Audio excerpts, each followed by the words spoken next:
നമസ്കാരം. പാകിസ്ഥാൻ എന്ന് പറയുന്ന ഭീകരാഷ്ട്രം ഇന്ത്യക്കെതിരെ എപ്പോഴും ഭീകര തലവന്മാരെ ഉപയോഗിച്ചുകൊണ്ട് കൃത്യമായിട്ടുള്ള ആക്രമണങ്ങൾ പ്ലാൻ ചെയ്യാറുണ്ട്. ഈ വിഷയത്തിൽ ഇന്ത്യ ലോകത്തെ പല രാജ്യങ്ങൾക്ക് മുന്നിലും ഇവർ ചെയ്തുകൊണ്ടിരിക്കുന്ന ഭീകര പ്രവർത്തനങ്ങൾ പാകിസ്ഥാൻ എന്ന് പറയുന്ന രാജ്യം ഇന്ത്യക്ക് മാത്രമല്ല ലോകത്തിന് തന്നെ ഭീഷണിയാകുന്ന രീതിയിലേക്കാണ് പല ഘട്ടങ്ങളിലായിട്ട് അവരുടെ ഭാഗത്തുള്ള പ്രവർത്തനങ്ങൾ നിരന്തരമായിട്ട് വന്നുകൊണ്ടിരിക്കുന്നത്.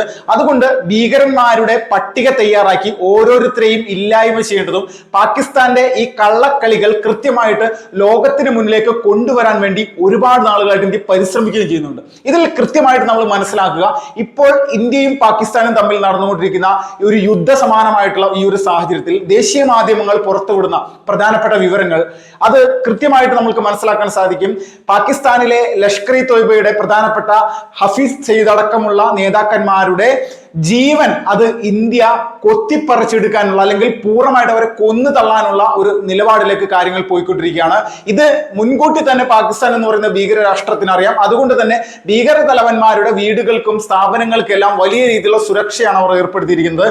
നമ്മുടെ രാജ്യത്തിന്റെ പുറത്തു നിന്നും അകത്തു നിന്നും ഒരുപോലെ ഇന്ത്യ എന്ന് പറയുന്ന രാഷ്ട്രത്തെ നശിപ്പിക്കാൻ വേണ്ടി പ്രവർത്തിക്കുന്ന സുഡാപ്പി ഭീകരന്മാരുടെ അടിസ്ഥാനപരമായിട്ടുള്ള ലക്ഷ്യം എന്ന് പറഞ്ഞാൽ ഇന്ത്യ എന്ന് പറയുന്ന രാഷ്ട്രം ഒന്നടങ്കം അവരുടേതായിട്ടുള്ള ആ ഒരു ശരിയത്ത് ആശയത്തിലേക്ക് കൊണ്ടെത്തിക്കുക എന്നുള്ള നിലപാട് തന്നെ. അതിന് ആദ്യത്തെ പടി മാത്രമാണ് ജമ്മു കാശ്മീരെ സ്വതന്ത്രമാക്കുക എന്നുള്ളത് മാത്രമല്ല, കശ്മീരിലെ ജനങ്ങളെ പൂർണ്ണമായിട്ടും ഇന്ത്യക്കെതിരെ നിർത്തുക എന്നുള്ള നിലപാട് തന്നെ. ഇത് ഇപ്പോൾ ഈ കഴിഞ്ഞ കുറച്ച് വർഷങ്ങളായിട്ട് കശ്മീരിൽ ഭീകരാക്രമണങ്ങളുടെ പല രീതിയിലുള്ള എണ്ണത്തിലും കുറവുകൾ വന്നിട്ടുണ്ട്. അത് പൂർണ്ണമായിട്ടും നരേന്ദ്രമോദി സർക്കാർ അധികാരത്തിൽ വന്നതിന് ശേഷമാണ്.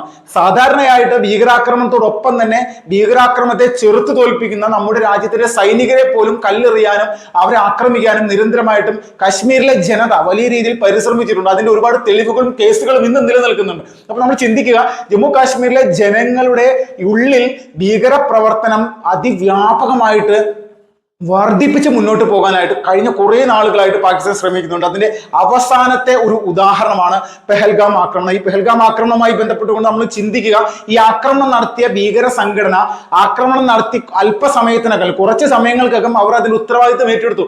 ദ റെസിസ്റ്റന്റ് ഫ്രണ്ട് എന്നാണ് ഈ ഒരു ഭീകരവാദ പ്രസ്ഥാനത്തിന്റെ പേര്. അപ്പൊ ആരാണ് ദ റെസിസ്റ്റന്റ് ഫ്രണ്ട് എന്ന് നോക്കുമ്പോൾ തന്നെ ഹഫീസ് സയ്യിദ് അടക്കമുള്ള സെയ്ദ് മസൂദ് അടക്കമുള്ള ഭീകര തലവന്മാർ, ഈ തലവന്മാരുടെ പ്രധാനപ്പെട്ട ഹോബിയാണ് ജമ്മു കാശ്മീരിൽ പുതിയ പുതിയ ഭീകര സംഘടനകൾ ഉണ്ടാക്കുന്നത്. ജെയ്ഷെ മുഹമ്മദ് എന്ന് പറയുന്ന ഭീകരവാദ പ്രസ്ഥാനത്തിന് സ്വതന്ത്രമായിട്ട് അവിടെ പ്രവർത്തിക്കാൻ സാധിക്കുന്നില്ല. കശ്മീരിൽ അതിനുള്ള അവസരങ്ങളില്ല. ആ അവസരങ്ങൾ പൂർണ്ണമായിട്ടും നമ്മുടെ രാജ്യത്തെ ഗവൺമെന്റ് നശിപ്പിച്ച് കളഞ്ഞിരിക്കുന്നു. അപ്പോൾ ലഷ്കർ ഇ തോയ്ബയെയും ജെയ്ഷെ മുഹമ്മദിനെയും നശിപ്പിച്ച് മുന്നോട്ട് പോകുമ്പോൾ ഇവരുടെ ഭീകര തലവന്മാർ പാകിസ്ഥാനിൽ നിന്നുകൊണ്ട് ഉണ്ടാക്കിയെടുത്തിരിക്കുന്ന പ്രധാനപ്പെട്ട ഒരു അജണ്ടയാണ് ദ റെസിസ്റ്റന്റ് ഫ്രണ്ട് എന്ന് പറയുന്ന സംവിധാനം, TRF. ഈ സംഘടന 2020 ശ്രീനഗറിലെ ഒരു മാർക്കറ്റിൽ ഒരു സ്ഫോടനം നടത്തിയിരുന്നു. ഈ സ്ഫോടനത്തോട് കൂടിയിട്ടാണ് ഇങ്ങനെ ഒരു ഭീകര പ്രസ്ഥാനം കശ്മീരിൽ രൂപം കൊണ്ടിരിക്കുന്നുവെന്ന് നമ്മുടെ സുരക്ഷാ ഏജൻസികൾ മനസ്സിലാക്കിയിരിക്കുന്നത്. 2019 പുൽവാമ ഭീകരാക്രമണവുമായി ബന്ധപ്പെട്ടുകൊണ്ട് പരിശോധിക്കുന്ന സമയത്ത് ആ സമയം മുതൽക്ക് തന്നെ വ്യാപകമായിട്ടുള്ള തിരച്ചിലും തിരിച്ചടിയും ഭീകരവാദികൾക്കെതിരെ ഇന്ത്യ സേന നടത്തിയിട്ടുണ്ട്. നിരവധി ഭീകരന്മാരെ വധിച്ചു. പാകിസ്ഥാന്റെ അകത്ത് കയറി നമ്മൾ ഭീകര തലവന്മാരുടെ താവളങ്ങൾ നശിപ്പിക്കുന്ന ഒരു സാഹചര്യം ഉണ്ടായി. അപ്പോൾ ഇതെല്ലാം കൂടിയിട്ട് ഭീകരന്മാർക്ക് അവിടെ പ്രവർത്തിക്കാൻ പറ്റാത്ത സാഹചര്യം തന്നെയാണ് ഉണ്ടായത്. അപ്പോൾ ഈ ഭീകര തലവന്മാരെ ലക്ഷ്യം വെച്ചുകൊണ്ട് നമ്മുടെ സേന വലിയ രീതിയിലുള്ള ഒരു സംവിധാനങ്ങൾ ഏർപ്പെടുത്തിയിട്ടാണ് നിരന്തരമായിട്ട് ഇതുപോലെ ആക്രമണങ്ങൾ നടത്തിക്കൊണ്ടിരുന്നത്. 40,000 കോടി രൂപ ജമ്മു കാശ്മീരിന്റെ വികസന പ്രവർത്തനങ്ങൾക്ക് ആദ്യത്തെ ഘട്ടം തന്നെ നരേന്ദ്രമോദി സർക്കാർ പ്രഖ്യാപിച്ച് മുന്നോട്ട് വന്നൊരു സാഹചര്യമൊക്കെ ഉണ്ടായിരുന്നു. അപ്പോൾ ഇതെല്ലാം വിനോദസഞ്ചാര മേഖലയിൽ ഏകദേശം കഴിഞ്ഞൊരു 3 വർഷം കൊണ്ട് 7.5 കോടി ജനങ്ങളാണ് പാകിസ്ഥാനിലേക്ക് വന്നിരിക്കുന്നത്.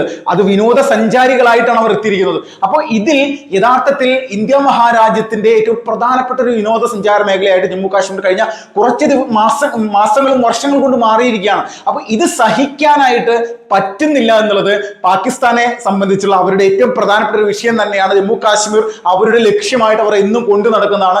അവരുടെ ഓരോ നേതാക്കന്മാരും സൈനിക തലവന്മാരടക്കം നിരന്തരമായിട്ട് പറയുന്നതും കശ്മീരിലെ ജനങ്ങൾക്കൊപ്പമാണ് ഞങ്ങൾ, കശ്മീരിലെ ജനങ്ങൾ അനുഭവിക്കുന്ന പീഡനങ്ങൾക്ക് ഒപ്പമാണ് ഞങ്ങൾ അവരെ എല്ലാ രീതിയിലും ഞങ്ങൾ സഹായിക്കും. ആയുധപരമായിട്ടും രാഷ്ട്രീയപരമായിട്ടാണെങ്കിലും എല്ലാ തരത്തിലും ഞങ്ങളുടെ പിന്തുണ കശ്മീരിലെ ജനങ്ങൾക്കുണ്ട്.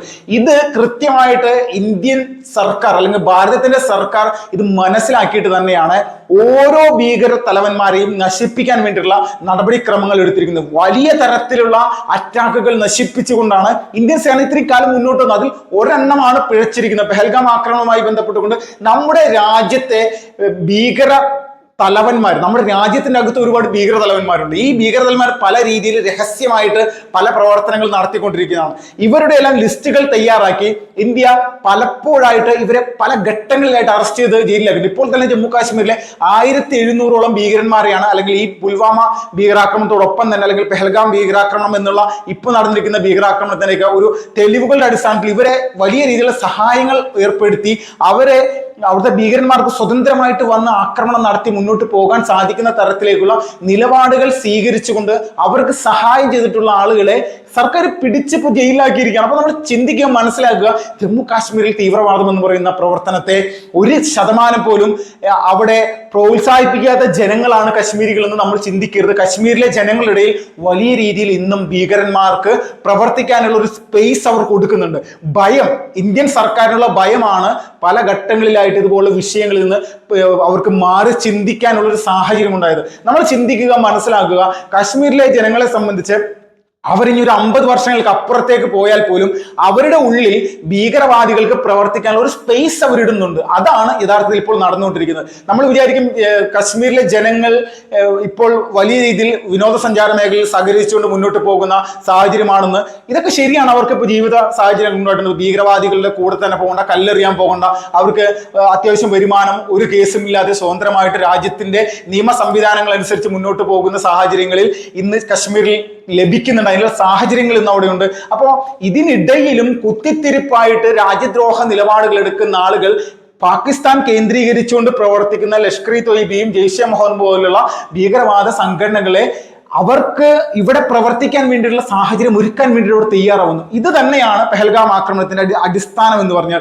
അവിടെ കുതിരക്കാരെയും മറ്റ് വിനോദസഞ്ചാര മേഖലയിൽ പ്രവർത്തിക്കുന്ന ആളുകളെ പോലും NIA സംഘം അറസ്റ്റ് ചെയ്തത് ഇവരുമായിട്ടൊക്കെ കൃത്യമായിട്ട് ബന്ധമുണ്ട്. തെളിവുകൾ ഓരോ ദിവസം പുറത്തേക്ക് വരികയാണ്. പാകിസ്ഥാനിലെ ഭീകര തലവന്മാർക്ക് അവിടെ ഇരുന്നു കൊണ്ട് ജമ്മു കാശ്മീരിൽ ഒരു വിഷയം ഓപ്പറേറ്റ് ചെയ്യാൻ സാധിക്കുന്നു എന്ന് പറഞ്ഞു കഴിഞ്ഞാൽ നമ്മൾ മനസ്സിലാക്കുക, കശ്മീരിൽ ഇന്നും തീവ്രവാദ പ്രവർത്തനത്തിന് വലിയ തരത്തിൽ വേരോട്ടമുണ്ട്.